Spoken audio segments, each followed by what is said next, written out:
Hey everybody, this is episode 2 of the Inside Handoff, a football podcast. I am your host, John V, and it is a pleasure to be here with you guys as we break down all the stuff of the last week, and there has been a lot of it as we get ready to gear down for what is truly the first week of real meaningfulness since the draft ended, really, as training camps are all underway and we're heading into week 1. Well, we're into week 1 of the preseason. We're recording this on Friday night, the 13th of August. That's right, Friday the 13th, and we're recording a show. No bad omens there. Nothing but good news. Of course, joining me tonight, as always, are my co-hosts and colleagues. Jared, how you doing tonight? I'm doing fantastic tonight. I'm watching some Cowboys preseason football. I'm talking to you guys. We got some stuff to talk about today. I'm glad you caught that pen, because if you had have dropped it and been like, no, man, we got to do it over, I'd be like, nope, sorry, pal, we're live. Yeah. So I'm the living legend. If you get that reference, you're awesome. If you didn't, then oh well. Zach, how you doing tonight? I don't got any fancy pen tricks like Jer, but I'm doing all right. I'm ready to get this going.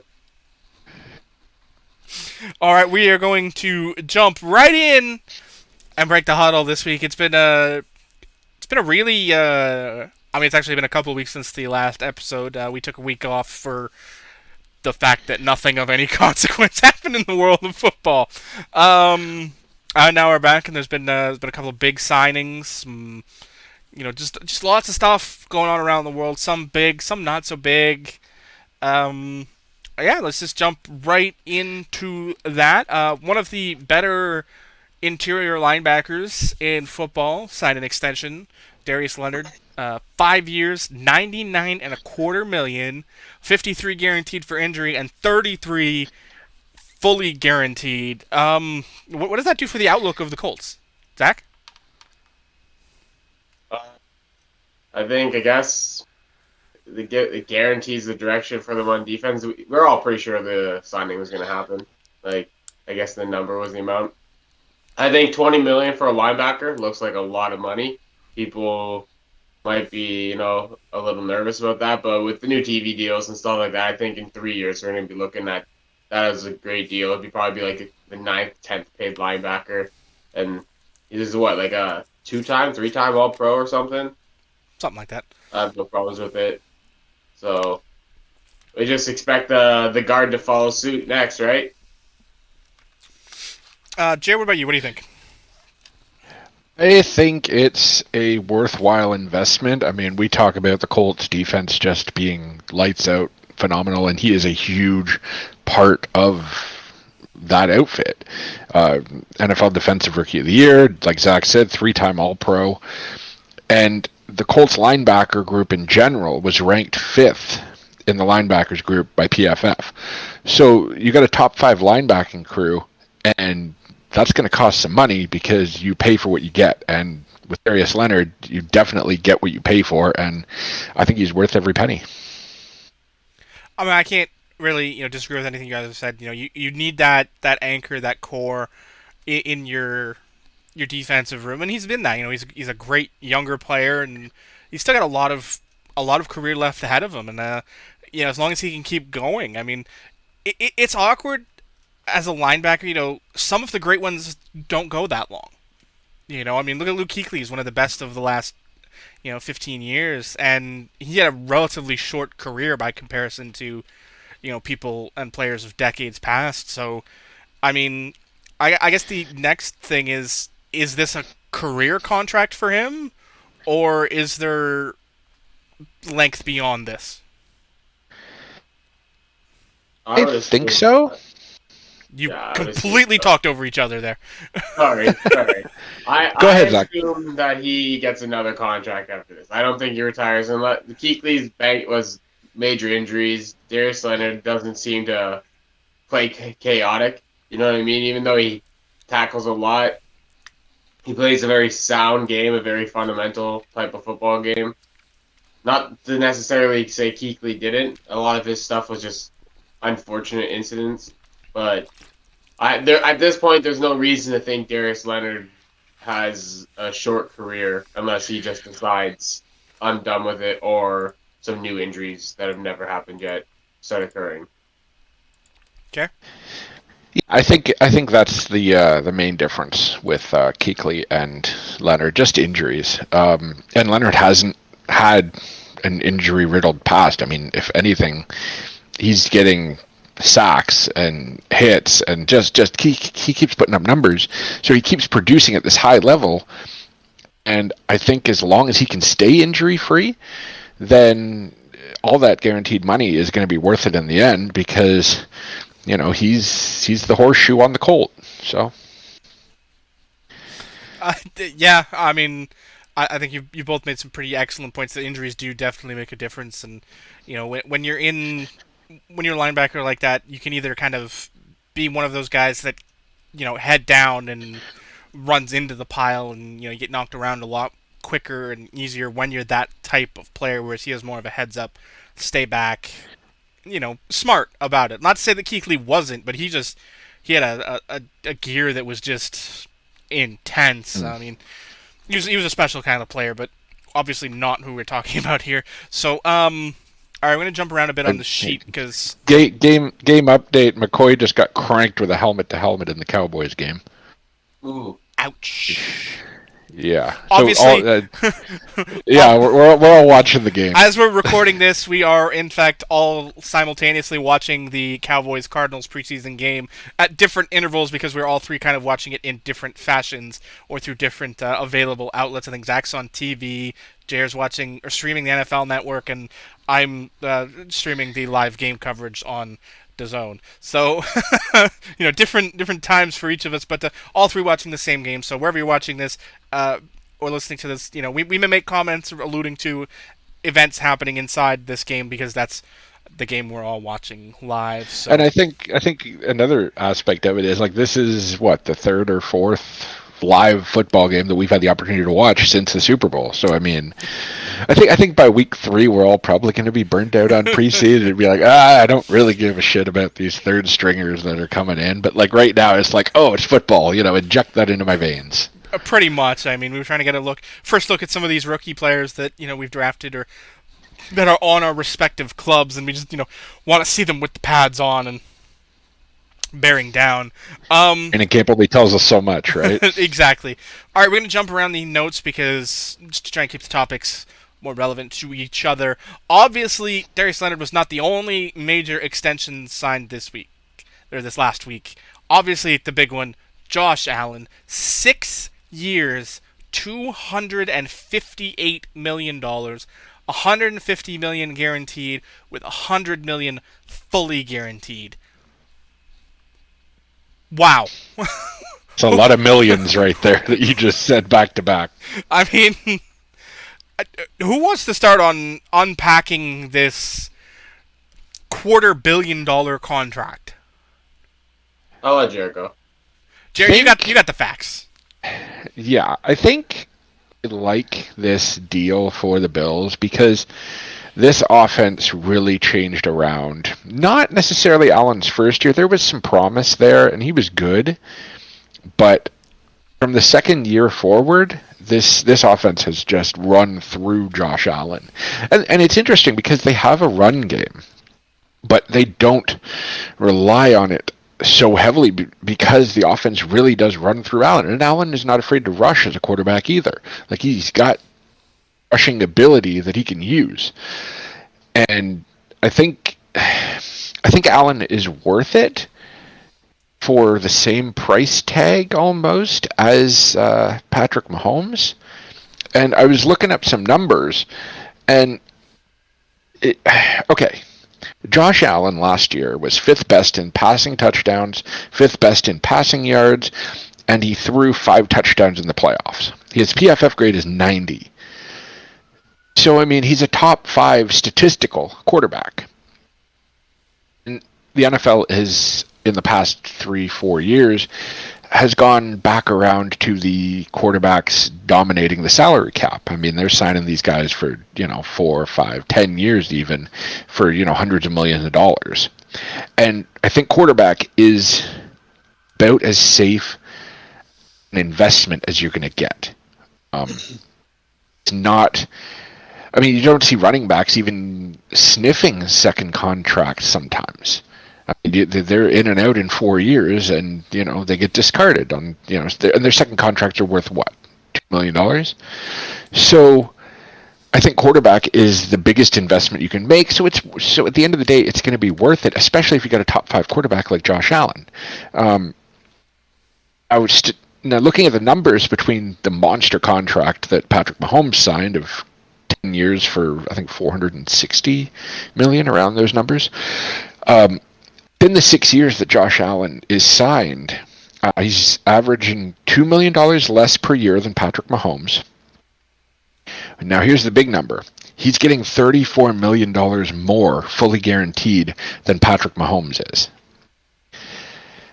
Patrick at the time signed the contract that was the most fully guaranteed money in history, and then Josh Allen plays phenomenal last year, and they got to lock down their quarterback because he is the guy in Buffalo for at least the next half decade. So I think it's a worthwhile investment, and he is what that offense runs through. So, and yeah, it's a lot of money, and it's not even a front-loaded. It's kind of a front-loaded deal, but I think it's going to be worth it in the long run. And come 4 years, who knows what the salary cap's going to be like? So they might have to restructure it and give him a couple more $1 million. If he's got a couple Super Bowls behind him, then back up the truck to his house. It's worth every penny you're giving the guy. So that's my thoughts on Josh Allen. I like him. I mean, To go off Jared's point about safe investment, and he also brought up the guaranteed money. 150, silly amount of guaranteed money, but that's also if you were to look at it as a typical contract. Like, say this was edge rusher, 150 million. They typically make like $22 million. That means you got how many years of guaranteed to this guy. You know what I mean? It's going to take how many years to trim off that guaranteed money. Where it comes to Josh Allen, 150, that's only 3 years. That means they're actually only tied to Josh Allen for 3 years before they can literally just wash their hands of him. Not that I'm saying that's going to be a thing in any way. But worst case scenario, something bad happens, like some massive fall off in skill, which is the least likely thing I think is going to occur. Or major injuries where they believe he's never going to be the same and they need to move on from him. There's no, I don't see a losing situation here for the Bills unless it's just an obvious, you know what I mean? Like any quarterback anywhere, or any player, you don't want a major injury. The guy tears his ACL, that's obviously a bad thing. But that's not contract related. That's, the guy tearing his ACL related. So I don't see where the Bills can lose in this deal in any way. 3 years tied to him guaranteed. That's nothing. I don't think he's gonna fall off. And then you go to the point that there's new deals that are gonna get signed by Lamar, who's a former MVP. I'm sure his agent's going to use that to his side in negotiations. So there's a very good chance. Like, I can't guarantee it. Who am I? But very, very good chance his contract is already higher than what Josh is getting paid. Then you look at Baker's got to get paid soon. I don't think he'll be paid more, but I'm sure his agent's going to negotiate hard and probably get within 5 to 7 million of Josh Allen's per year, which is not in this league. That's a starter-ish caliber player. Like you're like. That's like a starting tight end, basically, because wide receivers, even like Corey Davis signed for $12 million or something per year. So it's not even a Corey, like, yeah. So I think we're gonna look forward in 3 years, and unless Josh forces himself to get paid more money, we're gonna be looking at this deal and be like, wow, like him and Mahomes. I think those two contracts are going to be very nice. I think in a few years we'll look at that and be like, I can't believe we have two top 5 quarterbacks getting paid less than this many guys and only a little bit more than so-and-so. Yeah, I think another point with you bringing up some of the other quarterbacks that are yet to get that big contract, I think the main overarching issue with Allen Mahomes' contracts is they're setting the bar. So And the same thing happened with running backs when Le'Veon Bell signed his deal and Todd Gurley signed his deal. So it's like you set the bar, and then everyone either has to match it or top it and reset the bar again. So Allen is just the latest guy in the quarterback market who has set the bar for this is what quarterbacks that are top 5 quarterbacks statistically should be paid for, and with fully guaranteed aspects of the deal. Exactly, and people can believe and try to be like, oh, there's no way Baker's contract will be close to these guys. Remember, just Colin Kaepernick reset it. Joe Flacco was once the biggest contract in NFL history. Yep. Let's remember this. That there will the only reason some contracts, for example, Aaron Rodgers, caught up to them, it wasn't because, you know what I mean, he did eventually sign the next, bar setter, but he renegotiated. He wanted more money, so he equaled what they got paid. So there's a good chance, unless Mahomes or Josh Allen force that situation, eventually their per year is going to fall, or the NFL is going to change, and new guys aren't going to reset the bar. But I genuinely think it's going to keep happening because you're not going to let your guy walk. For example, Josh Herbert in a couple of years, you know what I mean? Say he keeps playing the way he's playing. Is he going to reset the bar? How much is he going to get paid per year? I think he could. I'd imagine very little because Josh Herbert's probably some guy working in a restaurant somewhere. I meant Justin Herbert. Justin Herbert's going to get what? Especially with the new because the salary cap is supposed to go up in 2 years. There's a very good chance Herbert ends up with 55 per year, 57 per year. And then we're looking at Josh Allen's contract, holy, Josh Allen makes $9 million less than Herbert. I mean, I think... And then you have to restructure the whole thing again. Or he doesn't. That's the thing. It's all about what these quarterbacks decide to do later. Because $50 million is a lot of money.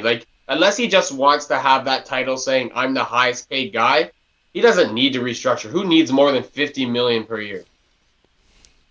I mean, I think it's going to come down to not just that, but, the cap itself. It hasn't gone up quite the way they expected it to.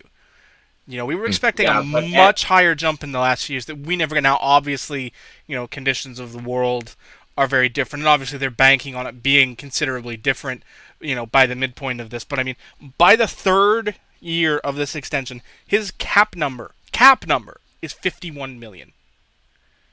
Yeah. I genuinely believe it's going up a lot. I think it probably will, too, just because, TV money continues to get more insane and more insane and more insane. But I think the real issue and the big issue for me is that there is a chance. Now, obviously, I'm not saying this, out of any, malice or ill intent or wishing it on a guy, but there is a real chance that he may never play a snap of this contract. This contract doesn't go into effect for 2 seasons. Okay, that's fair. And you are banking a lot of fully guaranteed money. You could be paying this guy $100 million to never play for your team again. That's a risk. And it's 100%. I don't think that it's not, obviously it's a risk they're willing to take and it's a risk they have to take, but eventually, and obviously I don't know if this will be Josh now, but eventually one of these quarterbacks that gets signed to these huge, $250 million contracts or more are going to get hurt and end their career before the contract can take effect. And it's going to have a ripple effect on future negotiations where, we're not putting that much on the table unless you wait it out. I don't know. Carson Wentz just did it completely for a lot screwed Philly over on that. Not to this number though. This is we're talking $250 million here. That's only because they ran them though. I don't think you say quarter, but they're only actually tied to 150. So for example, say Josh Allen plays this. I know you said, it's 100. It's 100 for fully, 150 for injury. So yeah. Yeah. So I don't know exactly how the contract breaks down, but I'm sure some of the guaranteed money comes off each season. I wasn't in the room. I didn't see the contract. We can only go off the numbers we get, but I mean, there's 150 million guaranteed for injury. Obviously it's 100 million fully guaranteed. You cut me, I still get 100. I get hurt, I still get 150. That's still a ridiculous amount of money 2 years from now when your career could end in the next 2 years.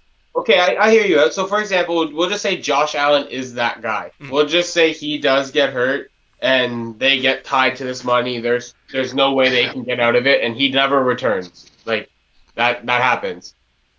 So the next contract, so Herbert comes up, and the Chargers are now like, hey, we're afraid of, you know what I mean? Look at what happened with Allen. We don't want to do that money. Da, da, da, da. What do you think the agent for Herbert's going to retaliate? I think it's just I don't think it's like obviously the money's not going to change because the money it's just going to keep going up and up and up. That's just the inevitability of a free market. It's just going to be the timing, right? Because right now teams are rushing as soon as that extension window opens up to lock down these players for as long as they can and throw as much money as they have to guarantee that. Like that's what I'm trying to say. Like right now it's get it done as fast as you can for as long as you can and lock these guys down. Yeah, and they're throwing a lot of money at that. That's very true. But the alternative is Dallas. Look what Dallas did with Dak, and look all the scrutiny and BS they had to deal with until they got that contract done. I think that's as much about Jerry being a tight ass. Another team will pay them. There's always a team in a bad quarterback situation. Oh, I'm not arguing that point. I'm saying I think so. Like what I'm the point with Dak though is Jerry's a tight ass.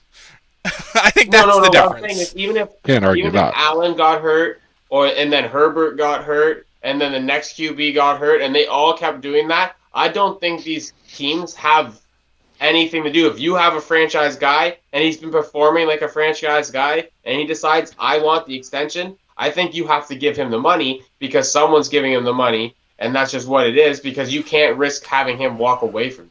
I think, and this is just me purely spitballing, is that it's going to sound horrible to say this, but they gave too much too often. Like they don't want to give up their windows of winning, so they give up too much to the players too frequently. Like I hear that. I think like every time that a player is held out, it's gone badly for them. Like Le'Veon Bell is the prime example of that. He held out because he wanted his money, and he's that good. He's never been the same player since he came back. But I agree. But I feel like the quarterback impacts the game. Like if Thing holds out, Allen holds out. Who are they playing? Mitch Trubisky? You're trying to win a Super Bowl. I think the problem year, is though if you do that and you do it effectively. Like when you still got a player who's still got 2 years on their contract. Like if you're in the last year of your deal and you want to sit out for the, to extend your contract to the negotiation, that's okay.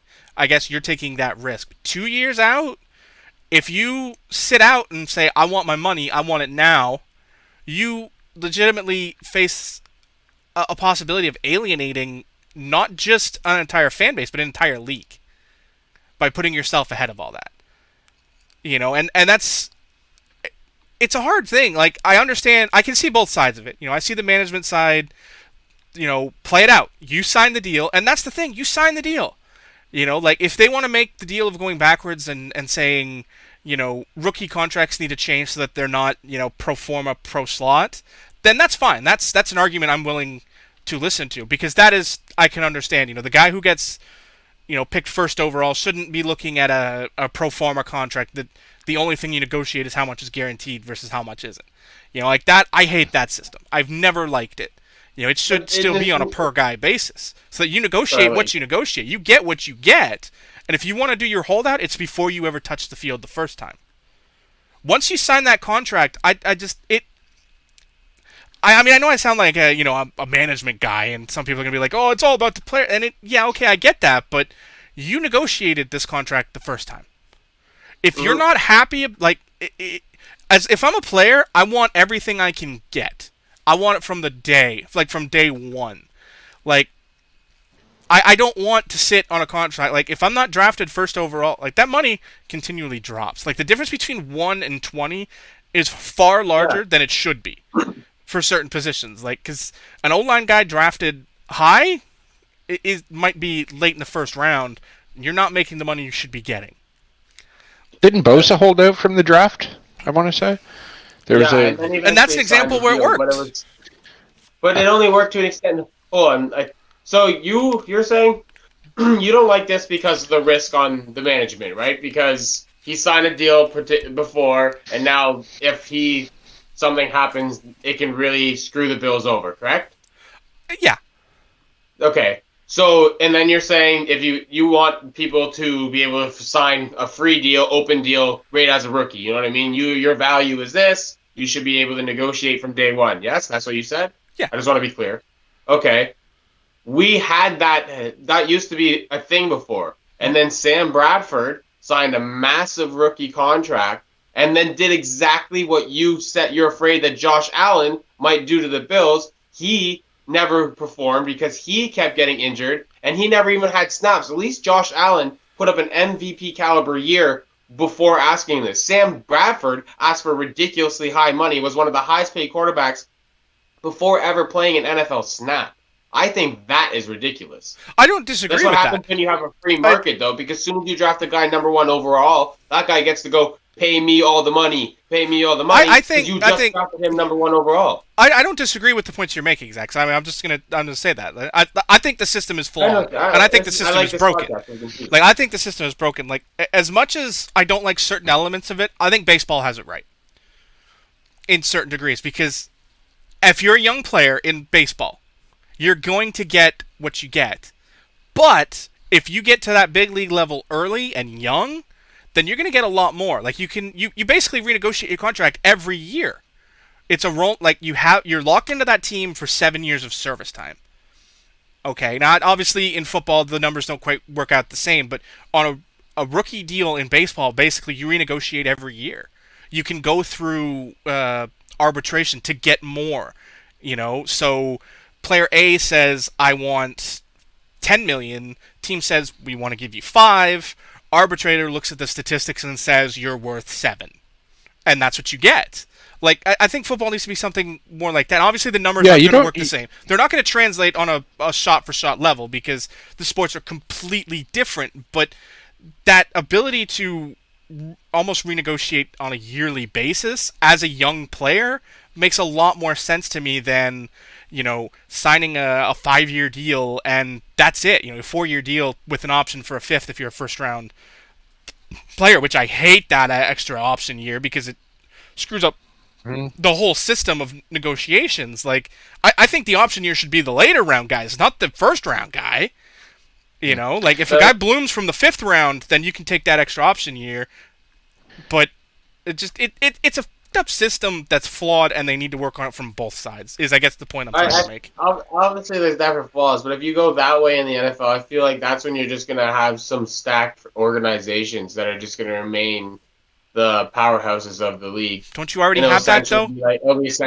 No, there's a lot of switching. Like there's some teams that just couldn't get their shit together, but that has nothing to do with anything other than that's their terribleness as a franchise. Like you can't. If we start doing that kind of part of I don't like guys get part. Don't get me wrong. I hate when guys get paid more than they're worth because one, I feel like it obviously hurts an organization, and 2, it actually hurts that player more on the field because he gets a negative perception, and he's never going to live up to the contract that he's going to, or very unlikely. So he will never be put on a championship caliber. I shouldn't say never, but very unlikely to be put on a championship caliber team because his contract hurts that team. It directly takes away from a position where they can help it. But I also like it because if we can't, if we don't have this situation, then there's no reason for players to ever go to these bad organizations. If you can't be like, I'll outbid you if you don't want to pay that guy's just always going to go back to the team. And then other guys are going to go to these good organizations because they're going to be like, well, so and so is only not going to pay me much. I might as well get the same amount of money here. Like if it comes to arbitration and some dude just gets to say you're only worth this and you don't get to get yourself overpaid, then the Jets and stuff don't. I'm get just saying CJ that strictly Moses like in the younger players, like not like once like right now it's 4 years. And then you can be a free agent unless you're a first-round pick. You get that 5th-year option, right? Like that's how it is. Yeah. You're a free agent after the 5th year if you're a first-round pick, or 4th if they don't pick up the option. I'm saying you just keep that for those 4, like for the same 4-year term, or 5-year term. Like, and then once you get past that, then you hit the open market, and then you can get whatever you can get. Like if Cincinnati wants to pay me $150 million and the team I'm with right now doesn't, whatever. I'm going to Cincinnati and I'm going to take that bank. That's what I'm saying. Like, So, once you hit free agency, you hit free agency. That's it. There's no so what arbitration. you're There's saying is no. like, sorry for cutting you off, but I just want. So what you're saying is, say like Josh Allen, we're going to use his name because he's the Yep. guy. Played year 1, that was fine. Played year 2, there was improvement. Mm-hmm. Killed it year 3. So you're saying is when he goes to renegotiate, he should only be allowed to renegotiate year 4 and year 5, and I'm then saying like but if the not team if the beyond that team until wants that to. contract's No, no, done. no, no. I'm saying like if the team wants to it's the term, right? Like that's what I'm saying. Like instead of if he signs this contract today, which assume all the chips are the same, he still has the same career, he signs this 6-year extension this off season, that 6-year off season starts right now instead of 2 years from now, is what I'm Oh, saying. okay. Like that's the So you're saying it difference. takes over the current contract Exactly. So instead if the of team wants additions. to, if the Okay. team wants to buy past what is basically team control, like that's how it works in baseball. It's team control. You have control of a player through 7 years after they're drafted, or 7 years of service time. So with football, you would have 4 years of service time, or 5 years of service. Obviously, it's different because you don't have Major League Baseball, or you don't have minor league baseball, so it's not quite the same, but it's still the same.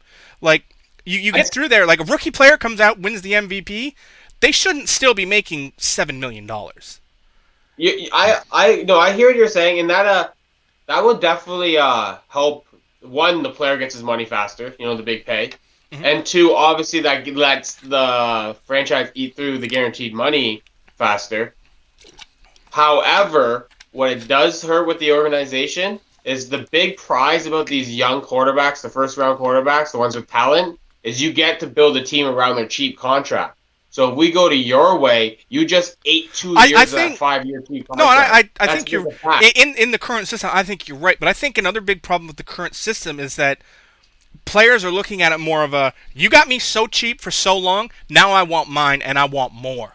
So the contracts are inflated at such Puts the like chip look on at the their other shoulders. position. Look at the other positions where the bubble of talent versus pay isn't quite so strong. Obviously, the money's different comparatively, but I mean, I'm purely spitballing, but I'd say top ranked quarterback versus top ranked wide receiver. There's got to be something like 200% difference or something like that. Like the difference is so huge because they're not making as much all the way. So if you're underpaying your quarterbacks for so long that when they get those extensions, they want so much more. They want theirs, I and don't. they want you to pay them for what you did before.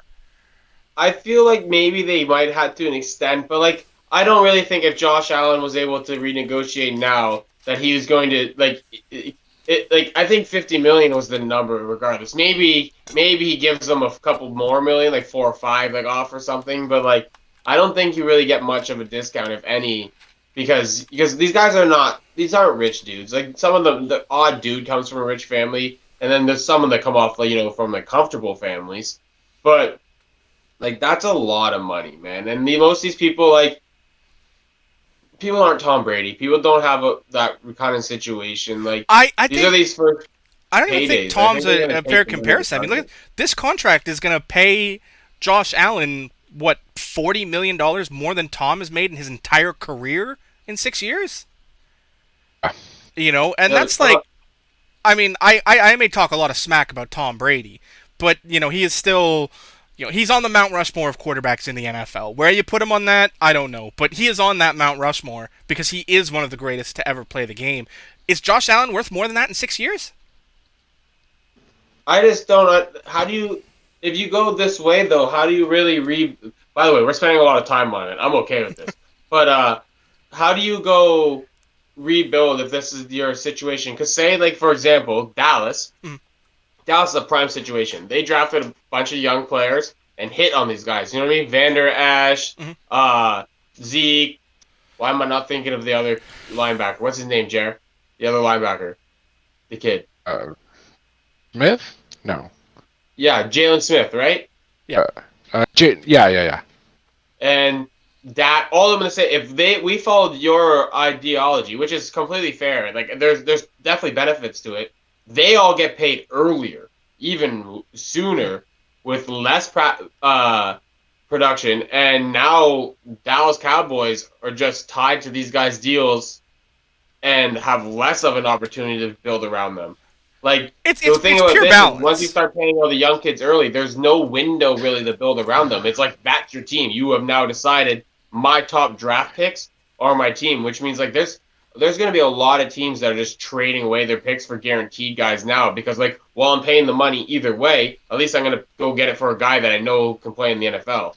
It's purely on balance. Like, I mean, I keep going back to baseball, and that system is so different in certain ways. Like when you get drafted in baseball, you just get a signing bonus. That's it. You don't get you get what you get, Yeah, you go sit in the minor leagues and can't afford and then Mr. once Noodles. you get to the major leagues, then that's when you can talk. But that's turkey. only if you're like North American though, which is super weird because like you can get a dude from Cuba, and this dude just gets paid out because he's killed. I mean, I think the difference is though, for a lot of like them, the same if we had your free market thing though. That we'd get to see things like guys from like Cuba and Japan where they come over at 22 and sign these huge deals. Well, we got these same dudes that are 22 in North America coming out of college, and like you're saying, all they get is their $7 million signing bonus, and they're like, "Hey, yeah, you're in AAA." no, it This is what happens definitely when you needs play work. college ball. And obviously, that's one area where baseball is still kind of behind the curve, and I personally support the idea of the international draft, but to each their own, obviously. But I think that we talked you use Sam Bradford as the example of why they got rid of the free market on draft picks. I think the problem is that they overcorrected with what happened there. Like Sam Bradford is an anomaly. How many other big name players can you think of that did that and then busted? I mean, Ryan Leaf, Jamarcus Russell. Well, that's what the it didn't really start getting that big. That's the thing. As soon as it started getting like okay, here's the thing. If they may have over-adjusted. That's very much a fair thing. But if they didn't, the next QB drafted would have just outdid Sam. We'd be having the same situation we have free agents as with first-round picks. And then the next guy would be getting paid. Like, at this point, how much money would Kyler Murray Trevor Lawrence? Like, Trevor Lawrence coming out of college right now, that dude would be demanding $30-something million. Easy. If we had a free market. I don't disagree because with you. Because you could get that. But at the same point, like it's a hard to quantify thing. Like, I don't think it should be the same. Like, there needs to be limits in place, but not to the degree they are right now. Like, a first-round draft pick in 2020 shouldn't be making the same as a first-round draft pick in 2015. It's kind of like the thing. Like, they haven't adjusted the market with the cap. Like, it needs to go with the cap, and it needs to expand with the cap so that when it needs to be like positionally based, I guess, is the thing. Like a first round quarterback should be paid, say, in the top 15% of quarterbacks, starting quarterbacks, because that's about where you're projecting them, right? You're projecting them to be a high tier guy in that position. If you take a quarterback in the first round, he's your starter. He's going to be your starter. He should be paid as such. There are third string quarterbacks making more than guys coming out of the draft. Is that fair? Like, but like I get that, but like it's because they've been there. I don't know. It's the same thing as saying, hold on, like if you came out of you're telling me that a first round that Justin Fields should be getting paid less than the guy whose sole purpose in life is to carry around a clipboard and keep him hydrated? What I'm saying is that's basically what his name is Andy Dalton. Okay, put some respect on that name. Now that's the second string quarterback. He actually has a job. I'm talking the third string quarterback who carries the clipboard around and makes sure that Andy and Justin get their drinks and stay hydrated. What I'm saying is like in life with anything we do, you can have more talent or skill or ability. But like for example, you could be coming fresh out of university, but you haven't done anything yet. You don't get to go in there and be like, I deserve more money than the 8-year vet that's been doing this job for 8 years. Like, you got to show up and do it. And then if you show up and do it for a few years, then you have to get to sit down with your boss, have a discussion about getting yourself a nice raise. And then maybe if you've outdid these guys, you have to be like, look at so-and-so's work. Look at so-and-so's work. I'm better than them. Look at the projects I did. Boom, get yourself a raise. But you don't get to walk in there fresh out of university and be like, I have potential. Look at me. That guy's actually not that good. Give me money. Like you haven't done anything yet as a kid. Like no, you're not wrong. You're doing a good job of poking holes in it. But if you're an 8-year starter in the NFL, you're going to be paid as such because you've already blown past your renegotiation window. So you're Okay. not going to walk in and say I want more than the 8-year starter who's an MVP guy, but I want more than the 8-year player who's never done more than warm the bench and play 2 games in his career. I want more than him. Before I Here's a respond, let question. Jared go. Let Jared go. Question. Is the money the issue or is the time the issue? Because would a lot of these problems be fixed if the free agent window was year 3 rather than year 5? Even if he rides the bench the first year, making the rookie deal, whatever. Second year, he's probably going to be playing by then. If he's a quarterback, let's quarterback as the example. He's shown what he can do the second year. I think Bad teams are probably going to be interested. So, I mean, it cuts it down so he's not on his 4th year making rookie numbers. I think the real problem is the 5th year option, right? Like, if you can renegotiate your contract after year 3, you shouldn't be limited by the terms beyond year 4. Like, if you sign an extension, Exactly. if I sign an extension right now, like, again, Josh Allen is the example that we're using because obviously he just signed a fresh contract. It's fresh in all our minds, and it's what we're talking about. He just signs this contract, and it doesn't go into effect for 2 full seasons. Like, that's the problem. Like, if he's making this money and it's starting this year or next year, it's still, obviously you're taking a risk, but the risk is 1 year. The risk is palpable. Ideally, you'd void whatever and Exactly. start That's the new it. contract If the tomorrow. new contract voids the remaining term of the rookie deal, then I got no issues with this. This is perfectly fine. It's purely copacetic. You pay what you want to pay as long as it falls under the cap purview, and that's great and all that's fantastic. But when you've got to wait 2 years to collect you talked to that when we were talking about a minute ago. You were like, if I go to my boss and I'm performing better than this guy, I want my raise. Do you want that raise today or do you want it in 2 years? I hear you. No, so I was gonna no, that you're right about that. That's fair. That's fair. Once you believe you're ready, you're gonna have the discussion. You're not gonna be like, oh, my contract's here. You want the new one. So what about having the option? Because like I said, there are very much. I'm telling you right now, like some organizations want to pay the guy. I'm sure they're the guys who are like, let's just get this going. But like I said, the lure of having a cheap rookie contract is also a big deal. So once in negotiations, you just have the ability to do either one. Either if you and the player decided we're going to, for lack of a better term, parlay the extension. You know what I mean? So how it currently is, you can go that route. Or if you and the quarterback or player, whatever, decide we're going to start the extension immediately, you know what I mean? Come the corresponding season, you can go that way because it's not always in the benefit of the organization. Like if you go one, like you brought up a lot of points how it doesn't benefit now, and I agree.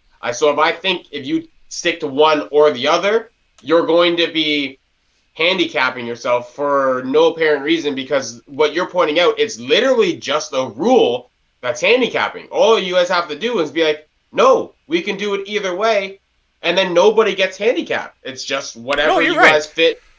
So like, I feel like instead of just deciding we go this way or we go that way, letting both sides agree. I agree. That's for that organization and player at the time. I have no issue with that. Like if a player wants, I think that's the thing though. Like it's not so much the weird part is the cap situation. Like if a team wants to work it out and so like that's the problem with some of these sports. Like they don't want to allow fancy schmancy stuff. They don't want to allow you to get cute and get pretty with it. But like if and that's the problem. Like I look at again, baseball. I keep going back to that because that's my other big sport.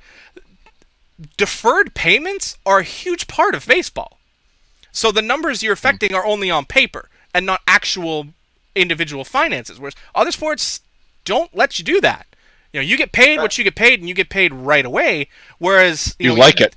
Whereas the number stuff is different. Like, and that's where it gets like hard. Like, I don't. But I think the other.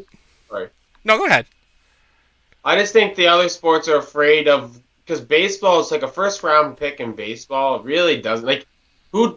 Do we ever talk about who goes first overall in a baseball draft? No, I literally couldn't tell you one player in the history of Major League Baseball that went number 1 overall. Because that's how little it actually matters. Like, it's a prospect. It's nice to have, but it literally means nothing. I just seen today the Blue Jays, or was it Tampa Bay's? Yeah, Tampa Bay's, one of the two. Top prospect is a 5th round pick they had. Like the value in a first, and I think that's where the leagues are worried about. If you start letting these guys, if the contracts are allowed to negotiate too early or they get too much money early, these teams aren't going to want these first. Like a rebuild isn't so easy if you're tied to paying these guys super early before they've really shown you if they're good. I think comparing the two drafts between the two sports isn't at all logical, just based on the fact that in baseball, you can draft a guy as early as 16, 17 years old. You're drafting a guy still in high school. In in football, obviously you can't do that. You've got to do your 2 years in college before you can come out, right? So I mean, you're all of a sudden you're going from a 17-year-old who may develop into something who's still got some growth to do, some physical growing, and obviously mental growing, and just maturing. Football, you don't have that. The guy you draft is the guy you're getting. You're not drafting the That's fair. project, and that's the difference. Like, I think a more accurate comparison would probably be, I guess, hockey, where it's a similar process. What you draft is what you get. They might get a year or two of minor league seasoning, but they're fully grown up. They're a bit closer to it. Whereas football, you're drafting grown men. You're drafting 21-year-old men. Fair Can I chunk of first round NHL players see NHL action relatively soon. can I paint you a hypothetical and Mhm. then like see how, because like I'm just, this is very intriguing. I'm glad, it's kind of cool how far this has went. But I want to, so say we do your system, and who was it just had a bunch of first rounds? Miami that had three Mhm. first rounders this year. Is that who it is? And then they have like There've been a few Yeah. examples of that in the last few years. yeah. So. So we'll just say we'll just use. I think it's them. So say they draft their guys now, their Mhm. guys, and their second rounders, and then next year they get their guys and they draft those as well. And these guys all look like good prospects. They're all performing on the field. A couple of them look like superstars, but you never really know. And then now they all want to renegotiate, right? And then they all renegotiate, and they get their they get new extensions like 2 years in. After 2 years of their deal, they get their extensions. They got guaranteed money. They do all this, and then these guys start doing things like the Vic Beasleys did. You know what I mean? Where they have 1 year, good year in their thing, and there's a lot of these dudes, and you're stuck with a bunch of them. How do you rebuild? How do you get out of that? Because you're stuck with now hundreds of millions of guarantees. You can't go draft new guys because that's more guarantees to your team. You can't add to your salary cap because that you can't afford to. So you can't even use your own first round picks in the future because you've tied up all your money. Now what do you do? It's a gamble. Like it would make accumulating first round picks more strategic. Like right now you can just kind of throw your darts at a board and grab what you feel you need and who you're happy to get, and you're locked into it. And I mean, obviously, you know, what football needs almost is a cap reset. Because it's gotten so top heavy. I guess is the best way to put it. Like, I mean, I obviously I don't have any of the numbers in front of me, but if you were to take the entire cap total for the NFL and divide it by positions, it's probably safe to say that quarterbacks make what I hear you. 60, Yeah, 60 I to hear you. 65% of the cap in the entire football league. Oh You yeah, and know, you've got teams who stack the offensive players and maybe one or two defensive guys, and that's like 65% of that team's cap, Mm. locked into like Yeah, 7 players. And I I agree. mean, Sorry. you go need ahead. you need sort of like the different places. Like, I mean, again, you kind of need to pick and choose things from different leagues and different sports and elements that work. And I think one thing that, it's a sport we don't talk about very much, despite the fact we're all Canadian, is hockey. The one thing they get right is long-term injured reserve. If you're not playing, like if you physically cannot perform, Yeah, yeah. your cap number is not relevant. The team just eats it and you pay out the terms of the contract, and that's fine. I think football needs something like that where you could, designate a player that doesn't count against your cap, who's not playing. You still obviously have to pay them because otherwise they're going to sue the pants off you. But, it doesn't count against your cap number. Or have like a multi-tiered cap. I mean, I know it sounds crazy, but why not just have a quarterback cap? I Like at this point, Good that stuff. position is so top heavy and so much a part of the league that having a separate cap number for quarterbacks isn't that crazy. Like it's purely hypothetical. But what's the salary cap right now? Who do either of you know the Oh, number offhand? Like 170 Jeez. million, something like that. I'm not quite sure, to be honest. I think it's around 172. NFL salary cap is 188.4 million. Okay, right now 188.4 million. Why not have a 70 million salary? Why not have a 70 million quarterback cap? And that's it. Like if you want to pay 50 million to that, and then you've got, you know, 20 million for like it just dividing out that quarterback number from the cap makes so much sense because that's where it sits. Like if you're looking at it as two distinct numbers, it's not that crazy. Like it to me you get lost in the numbers with quarterbacks. Speaking of lost in the numbers, the Eagles for 2021 have almost 49 million in dead money. That's another problem with the NFL cap is dead money. So I think one thing we can agree on from this is something needs to be changed. A lot of things probably need to be changed, but we should probably also talk about something else. You know what? We probably should. We've still got a few more topics to get to. But thankfully, a few of them are a relatively small contract. A few stuff. But obviously... And if anyone was watching that whole discussion there, and on YouTube, if you're watching the show on YouTube, and you by chance see me make like just a stink face, that means I'm watching this Cowboys preseason game, and these third stringers are the worst. The Cardinals' third string quarterback, who came from the Winnipeg Blue Bombers, just ran 35 yards on the Cowboys defense up to the 10-yard line. Just but seriously, if you're watching, continue. if you're watching us or listening to us, hit us up on Twitter or Facebook. How do you fix the cap? Give us your thoughts. Give us your ideas on how you would go about fixing the cap if you were Roger Goodell. All right, next topic. It's a little different. It's awkward. It's weird. It was expected, but the way they've done it was not expected.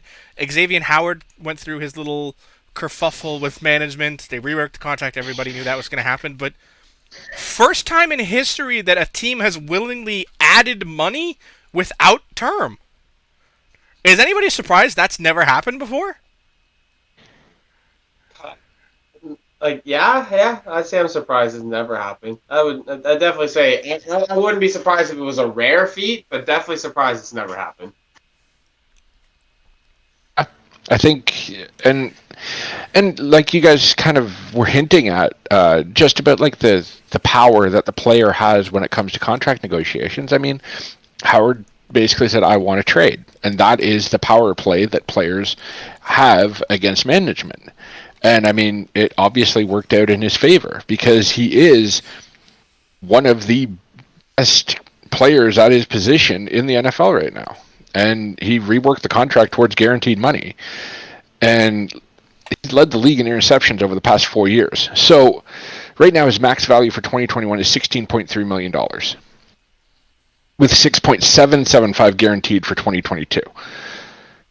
I think if you're going to restructure your contract, you're going to want more guaranteed money. And I mean, it's weird that they haven't done it until this point. So, and he kind of had the Dolphins over a barrel in a way because they're not going to trade him. That would be insane. I mean, they're not hurting that much for cap. So what's a little bit of extra money here and there and reworking the contract? You know, everybody's happy and they have a stud on their defense now. Forward for at least the next 2 years. Yeah, I mean, it was just odd to me that it's never happened before. You know, like it. I don't know, in a system where it's so weird and stuff like that, you'd think it would have happened before, but it hadn't. All right, we still got a few more topics to get to here. You know, obviously, freshly retired players, we always talk about, are they going to come back? Are they really done? Or are they going to come back? And stoking those fires this week was Phillip Rivers, you know, just retired again, and is now stoking flames that I'm committed to my job as a high school football coach. But once the season's over, I don't know, if a team needs me, I might come back. What do you think? Is it just him? Is he talking out of his hindquarter, or is he telling teams that if you want to call me in November, I'll take the call?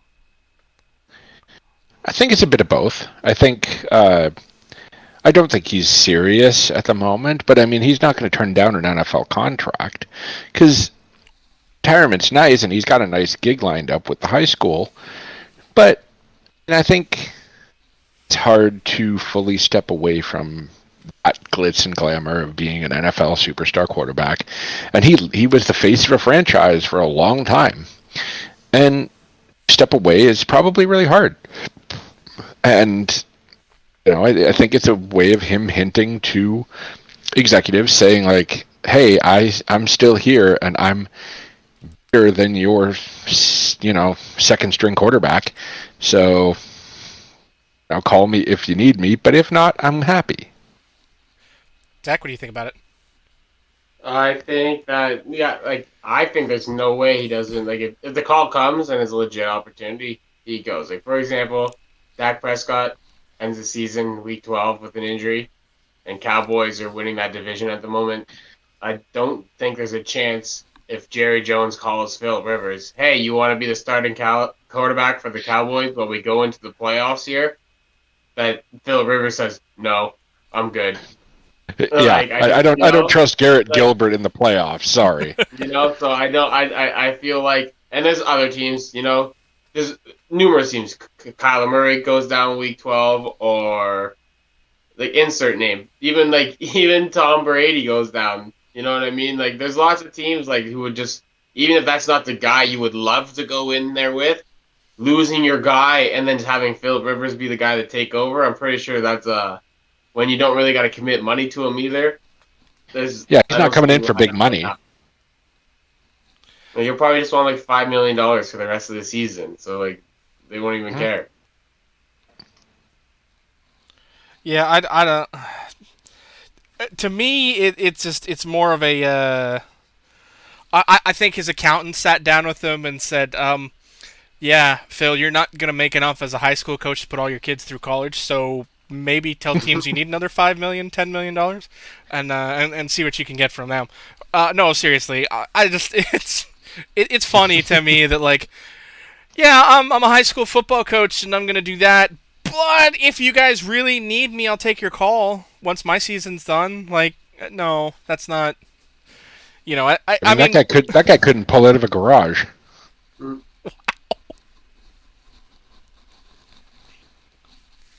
I think his driving skills will be fine. Yeah. I don't know why you think he can't drive, Jared. That's weird. I mean, he's not that trustworthy behind the wheel. Let's put it that way. I don't know, man. For those listening on audio, we have killed Johnny. Okay. All right. Next topic. Gerald McCoy signed with the Raiders. Jared, what do you think about Gerald's driving ability? I think if he can make it through training camp, then it's a good pickup. I mean, he was not worth anything last year. He got hurt first week of training camp last year and just didn't even play a single down. So, and the Raiders, I mean, maybe Gruden's not on the hot seat anymore, but I think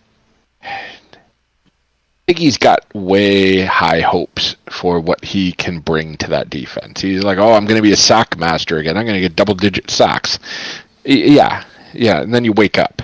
He's not this top-tier defensive player anymore, and he could add to the defense, sure. I mean, the Raiders aren't exactly top-tier on either side of the ball. So it's a fine pickup, but I don't think it's a game-changing. People aren't rewriting game plans to plan for Gerald McCoy. This isn't 5 years ago where that would be a huge deal. Gerald McCoy now, he's in the twilight. He's just kind of collecting a paycheck at this point. He might get a handful of sacks if he makes the roster, but he's not, he's not a threat to be a comeback player of the year, defensive player of the year. He's not a threat for that in any way, shape, or form. My thoughts are he could be a starter on their line, but it still comes down to what Max Crosby and Clelin Ferrell are going to be able to do on that defensive line. Because if they are at what they were last year, Gerald McCoy makes zero difference.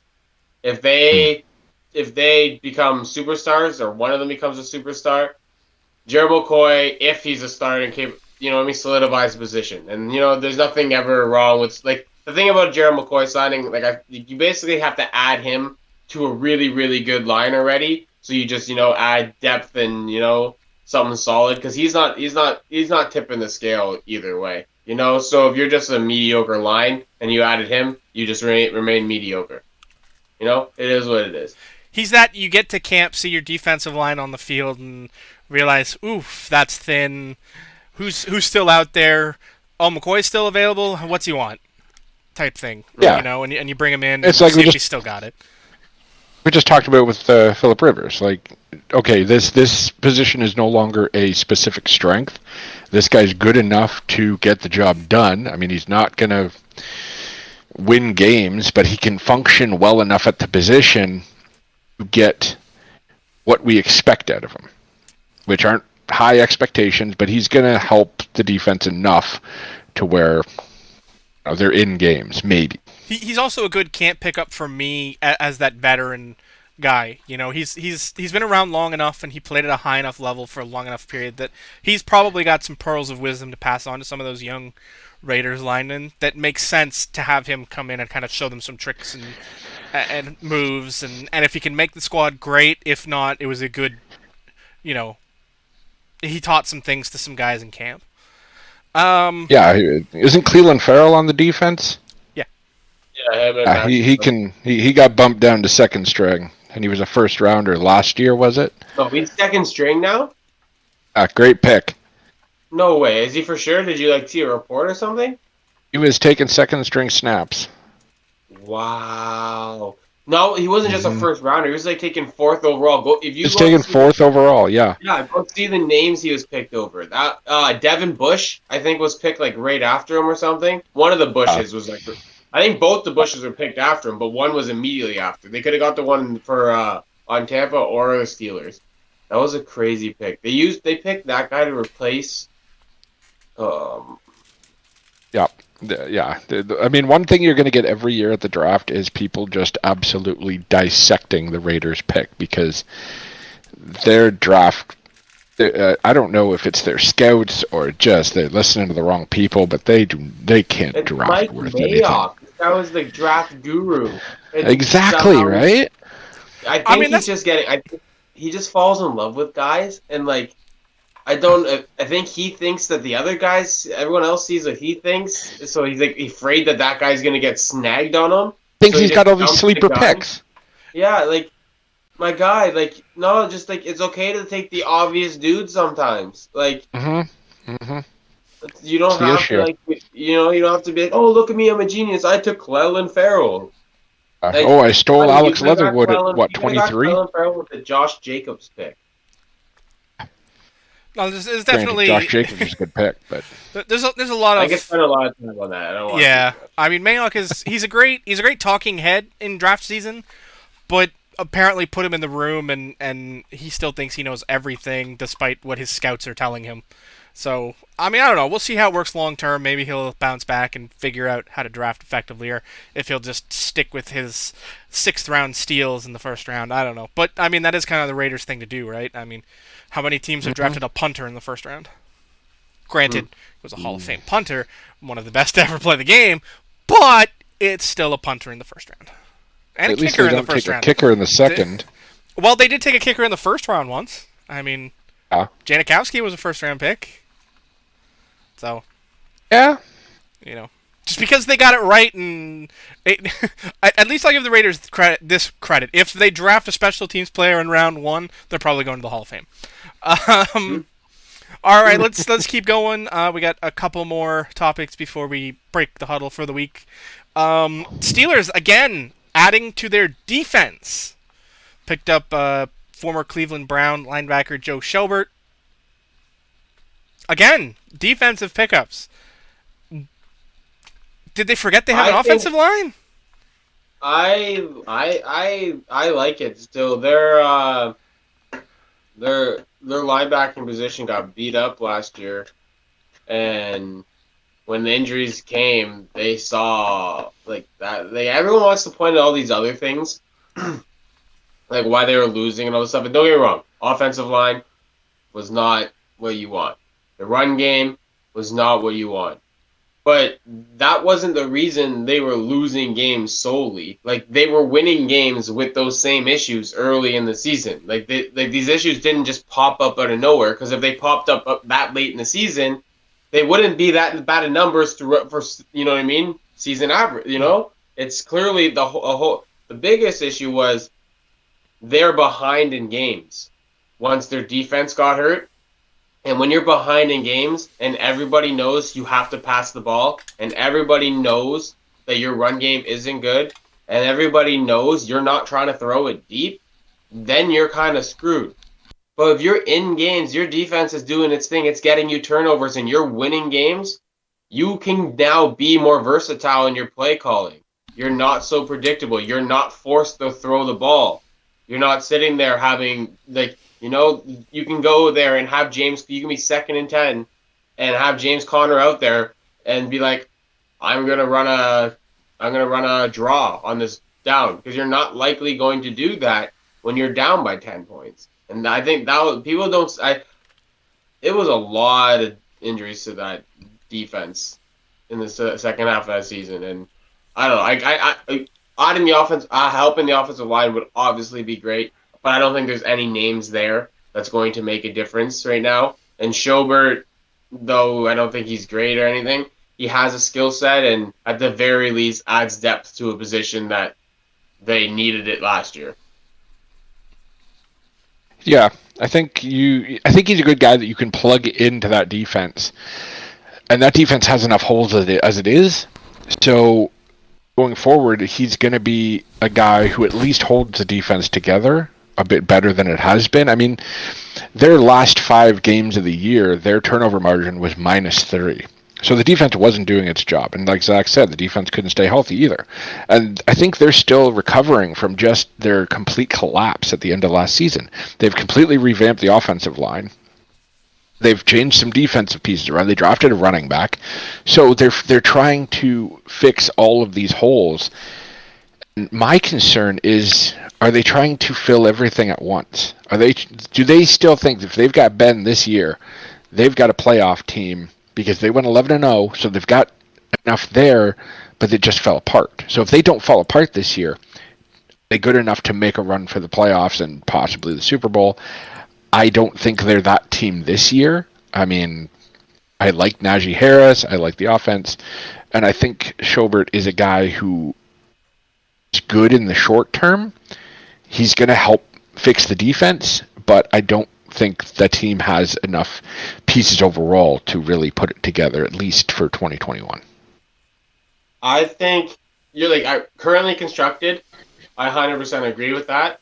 The thing is, don't worry, there'll be other teams too. But say they have, they're like, when's it? Trade deadline's week 8, right? So say they're 6-2 come trade deadline, and they think they have a chance. You know what I mean? But obviously, they have holes and such. Like I definitely could see them making a move, if not 2, 3 moves, because like Ben's window is now. They haven't really traded their first in the past. They have a bunch of youth still going forward. You know what I mean? Like their team isn't old. Like Claypool, they have Claypool, for example, yeah. Deontay. If they want to re-sign Juju, Bush on defense, Minka on defense. You know what I mean? They haven't really they're pretty good youth-wise, so they don't necessarily need their picks.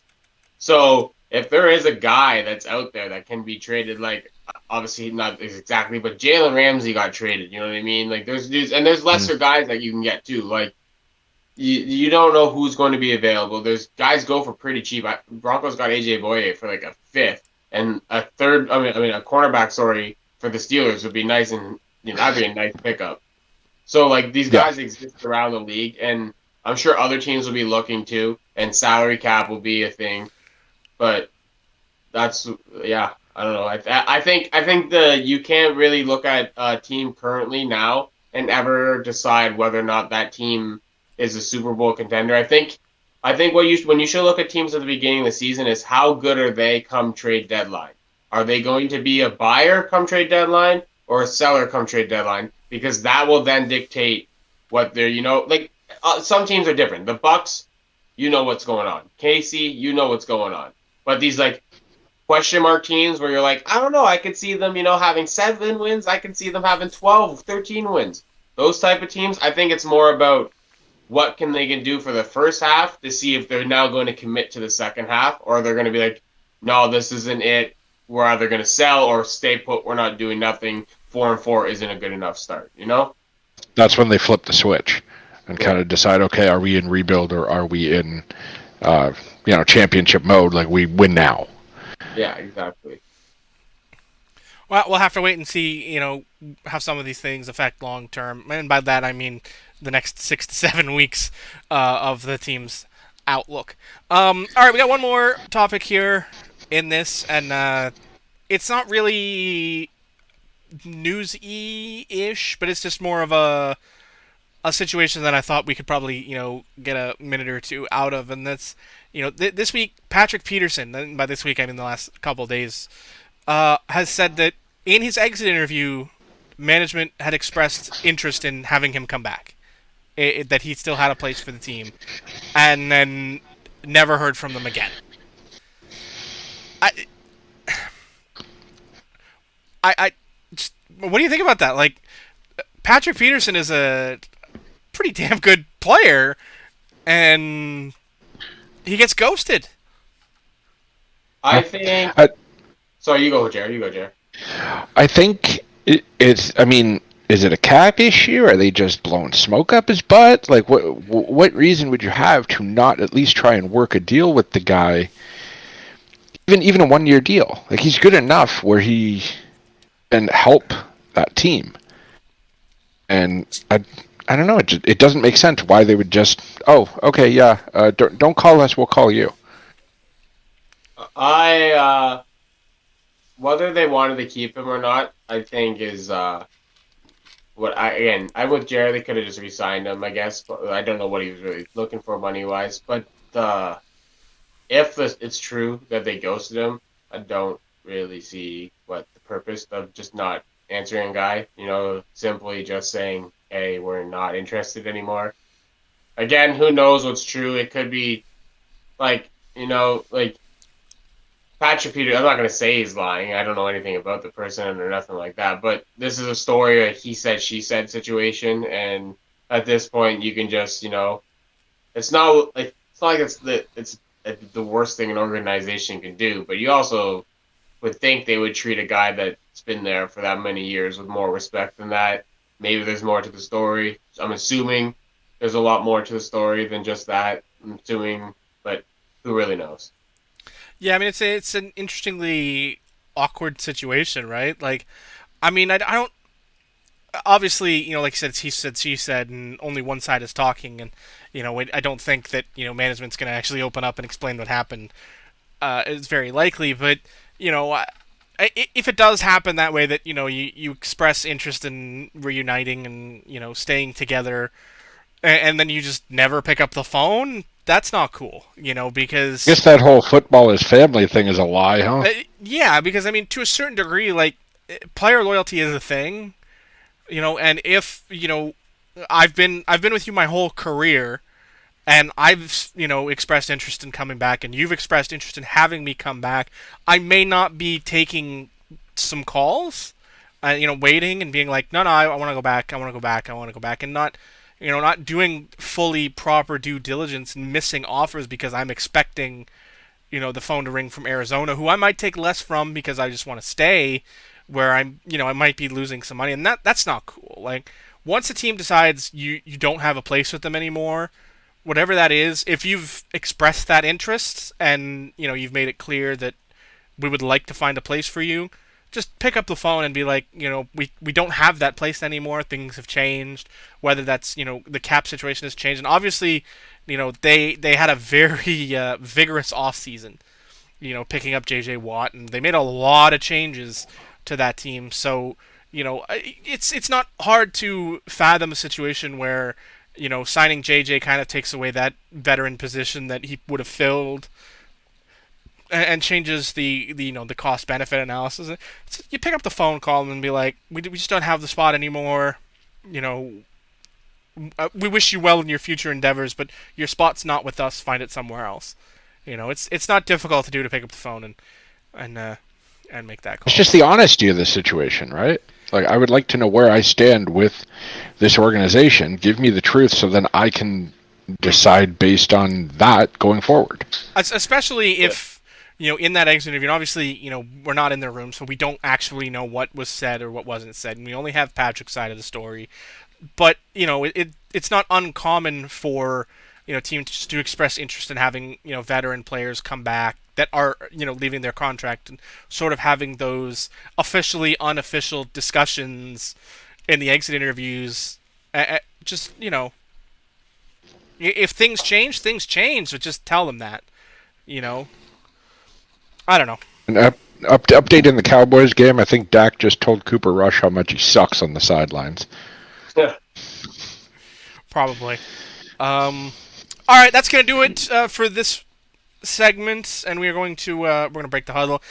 Now it is time for us to drop some Dynasty dimes on you. We don't really have anything too specific, but just we're gonna kind of pontificate on a couple of topics that are sort of relevant after things that have happened in the last couple of weeks, and just general preseason discussions of things that we think about and discuss. So the first one we're going to talk about is, when do you get worried when a coach talks about a high draft pick as not being the guy and not being a starter week one? Like, when does that talk concern you? Because obviously pre-training camp we always hear well, there's going to be a battle for this position, or this guy's not going to be the starter week one. When does it start to be, when does that big red warning light start flashing that this guy I picked that was going to be a week one starter might not be a week one starter? When do you start getting worried about that?